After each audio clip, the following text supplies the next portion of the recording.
Today on The Bleeding Edge, we're here at Microsoft Xbox Studios, and we're going to meet with Major Nelson, get a bit of a tour of the studios, and maybe take it on with this guy. Yeah, because we know that right in here where it matters. He's got a heart of gold.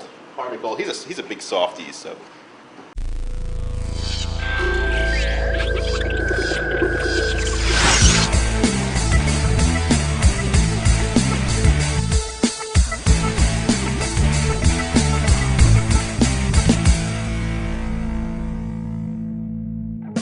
So what we're looking at here is the ZOC, or Xbox Operations Center, store of titles.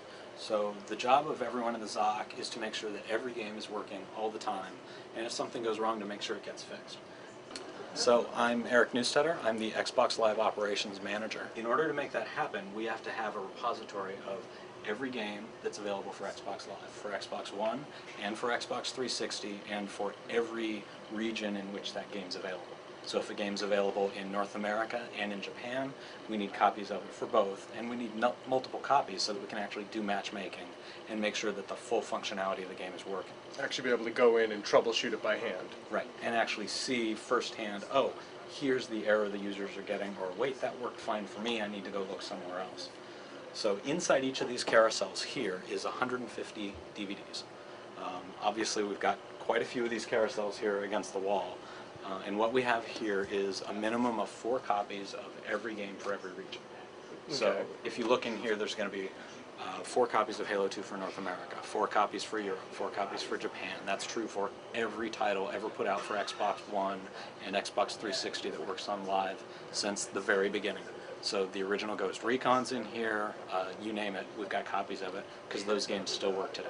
So if you need to troubleshoot the connectivity between 2 different instances of the same game, you're able to pull up on different Xboxes copies of that game and then see how it works. Exactly. And in this room we've got Xboxes from each region. Since the games are region coded, we have to have consoles that match. So we have North American Xbox Ones and Xbox 360s, Japanese Xbox Ones and Xbox 360s, and the same for Europe. Come down to this PC down here, log into the PC and put in the name of the game you want, and it will actually automatically find it for you and spit it out, so you don't have to know which carousel or which location it's in. And then when you do that, it automatically signs that disc out to you. So then if someone else comes looking for it and it's not there, it just pops up, oh, you know what, Bob checked that out last Thursday, hey, where's Bob? Bob, I need those discs. And it allows us to run reports and make sure that when discs come out, they actually come back, because we're going to need them later. Of course. We're here in the Xbox Live Data Center looking at the machines that make everything work. Well, yeah, because here, you have one of these cameras, the live vision. If you're sitting on the couch, we just finished our tour of the Xbox facilities with Eric. Really interesting stuff. And now we're on our way to chat with Major Nelson, Larry Herb. Mr. We're Larry. going to find out a little bit more about Xbox Live, some hardware, and see what other questions we come up with. Let's go check it out. Let's go. All right, we are here with Larry Herb, Xbox Live's Major Nelson, if you will. And we just got a tour of the Xbox Studios, and we thought we'd talk to you a little bit about what you guys have going on here. So first of all, tell us what you're into right now. Well, what I'm playing, I think we talked about this on the way over. First of all, I'm sorry you couldn't shoot in the operations center. We don't allow anybody to shoot video. Top secret stuff. So that's just the way that goes. Right now, I think we talked about cloning Clyde. The Summer of Arcade is cool. Every Wednesday between now and the second week of August, we're going to be releasing Xbox Live Arcade games. Last week was Frogger. This week is cloning Clyde. So more, I think, Galaga's next week. So we've got some great games coming out. So I'm just getting into arcade games. Okay. What about you guys? Now, I actually played Cloning Clyde this morning. I thought it was really interesting. But let's touch on Xbox Live Wednesdays right now. Yeah. There has been complaints from users that there hasn't been that much Xbox Live content for arcade. Right. All of a sudden we have the Xbox Live Wednesdays, which is going to give us 5 great games over 5 weeks.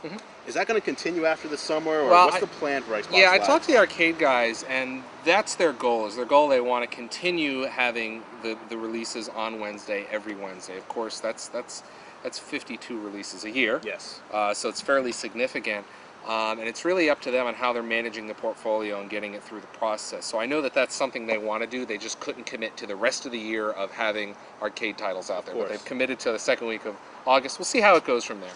So what's the trend that you guys are seeing when Wednesday evening or Wednesday morning rather, hits 12 a.m. Actually, it's 1 a.m. 1 a.m. What are you seeing happen? We're seeing a lot of people start to download. The reason we chose 12 or 1 a.m. It's actually 1 a.m. and then in daylight savings time when that kicks back and we set our clocks back and we go back to 12 midnight. Because that's the one. There's only 1 or 2 hours where it's Wednesday around the entire globe. So that's why we had to choose that area because we wanted it to be Wednesday everywhere. Right. Great marketing campaign Right. out of that. Simple as that. So what we're seeing is we're seeing exactly what you'd expect. We're seeing a spike, and it just continues up, all through Wednesday as people wake up and realize that hey, there's a new arcade title. Let me download it and give it a demo because every arcade title comes with a free demo, and then you can unlock the full version. So that's what we're seeing. So we saw the monitoring room upstairs, Yep. where you can see like all over the world basically Yep. what's going on Xbox Live. Yep. Are you seeing people on the East Coast actually staying up till 4 a.m. waiting for that download? We did see that last week. So I think for the first one. So I think people are just gonna start as the summer gets on. They're gonna get tired and they're gonna go to sleep a little earlier and know that when they wake up that they're gonna be able to get that content early. So.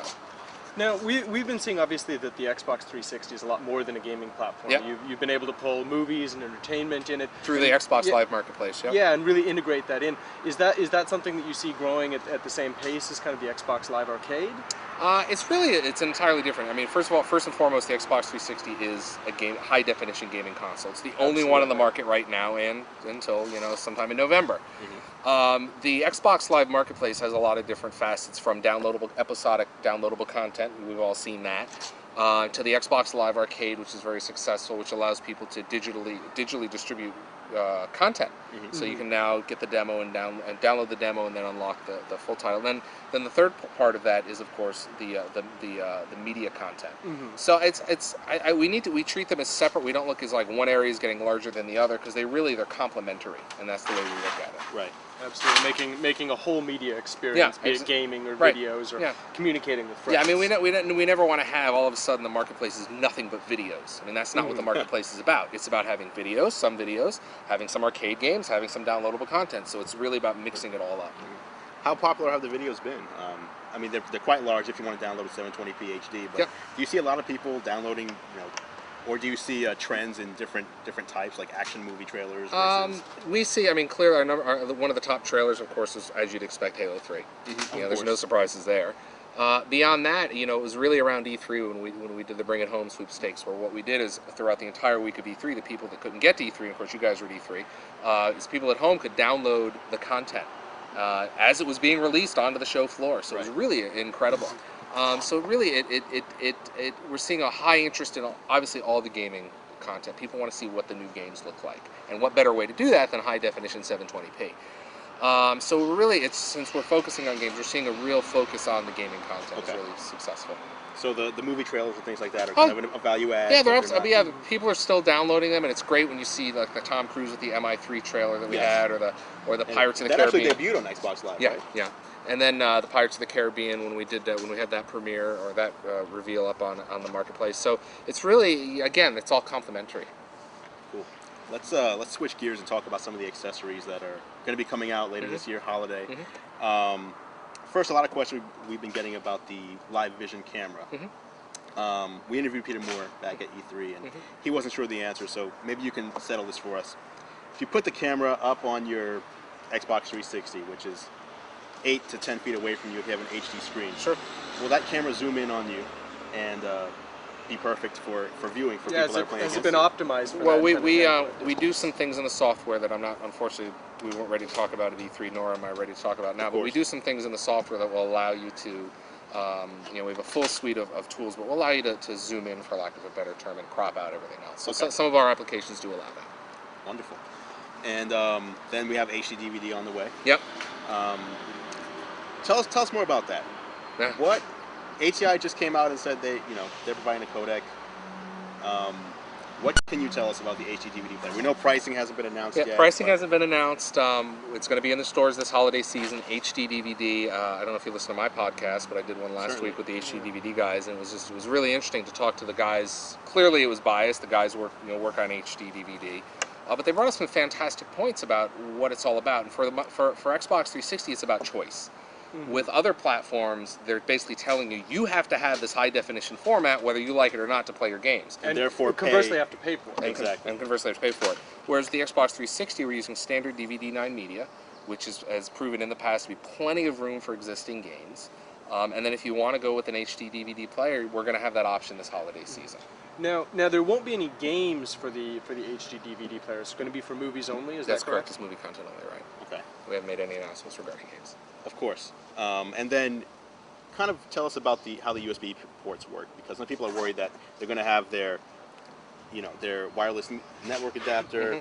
They're going to want to plug in their wireless receiver for their headset. So it's a USB connector that will go into the back of the front of the 360, and there's a couple of ports in the back. I don't believe they finalized on how many there are, but I have seen prototypes, and there will be some connectors on there to help you out. So that's what we want to do. So it'll act as a USB 2 hub for transferring the media as well as getting to other accessories. Yes, yeah, absolutely. We want to make that a good experience. And you have to remember, sitting within literally 100 feet of where we're doing this interview, there's people working on that product right now to get it ready for the holiday. I mean, they're in there making sure that it's going to work, that it works the way it want to, it's got the right number of USB ports, and so on and so forth.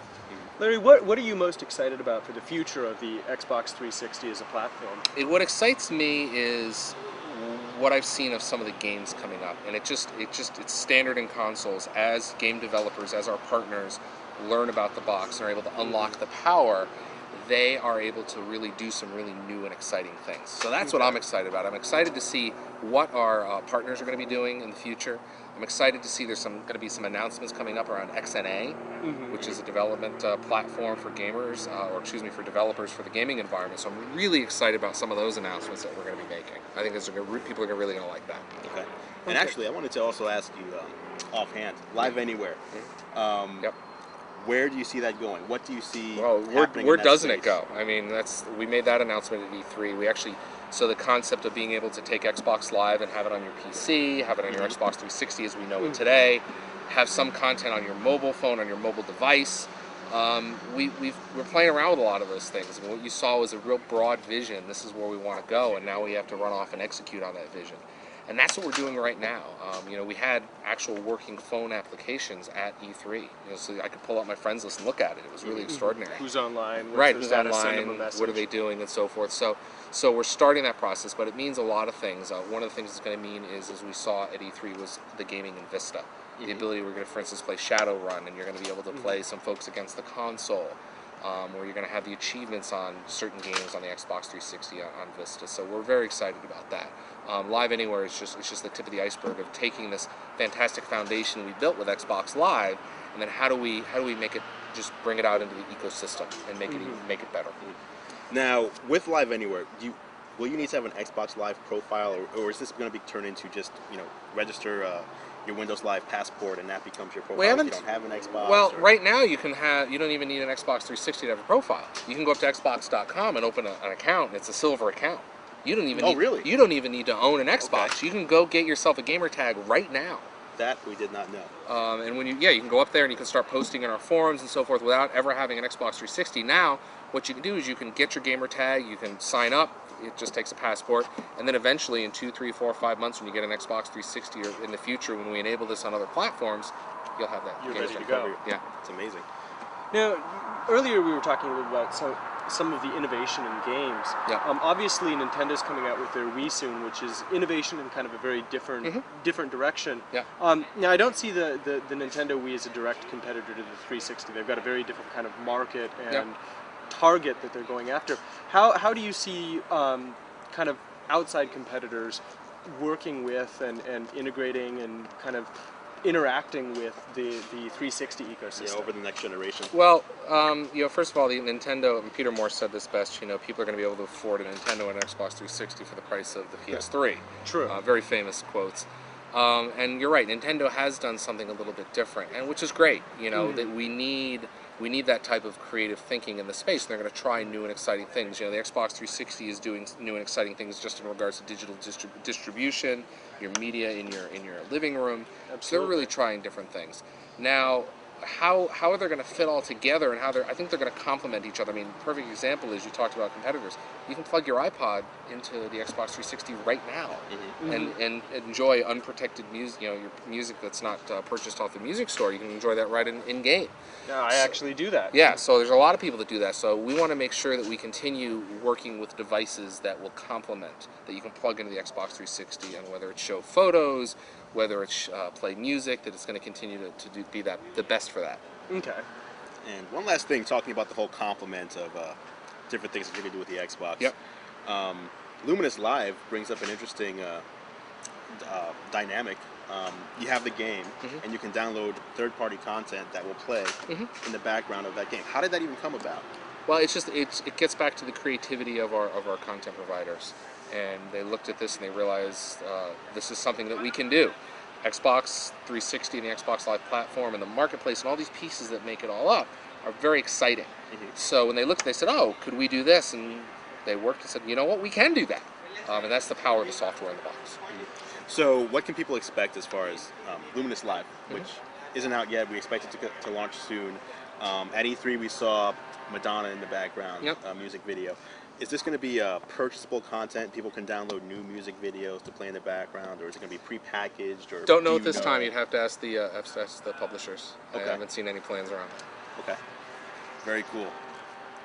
That was Gear Live with Xbox Live's Major Nelson, Larry Herb. Larry, thanks so much for your time. Thanks for having me on the show, guys. It was great, and I'm glad you enjoyed your tour. Perfect.